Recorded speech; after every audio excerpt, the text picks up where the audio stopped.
জীবনে সাফল্য যে কোনো জায়গা থেকে আসতে পারে।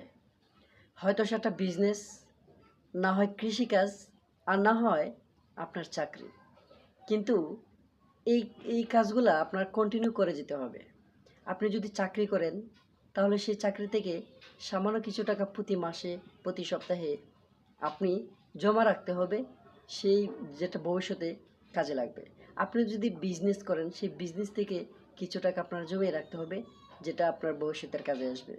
আপনি যদি কৃষিকাজ করেন তাহলে এই কৃষিকাজ থেকে আপনার যে আয়টা হবে সেই আয় থেকে কিছু টাকা আপনি সঞ্চয় করে রাখতে হবে, যেটা ভবিষ্যতের কাজে আসবে। আর এটাই হচ্ছে আপনার সাফল্য। কারণ আপনি যদি ভবিষ্যতে ভালোভাবে থাকতে পারেন, ভবিষ্যৎটা যদি আপনার ঠিক থাকে, ঠিক রাখতে পারেন, তাহলে কিন্তু সেটা আপনার সাফল্য। তো আপনার সাফল্যটা আজকে থেকেই শুরু করতে হবে। যেভাবে আপনি সঞ্চয় করলে আপনার ভবিষ্যৎটা ভালো যায়, সেইভাবেই আপনি সঞ্চয় করে রাখতে হবে। আর যদি আজকে সঞ্চয় না করেন তাহলে কিন্তু আপনার ভবিষ্যৎ কখনো ভালো হবে না, আর আপনার সফলতা তো মোটেই আসবে না।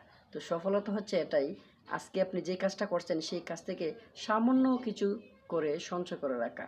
এটা হচ্ছে আপনার ভবিষ্যতের সাফল্য। ধন্যবাদ।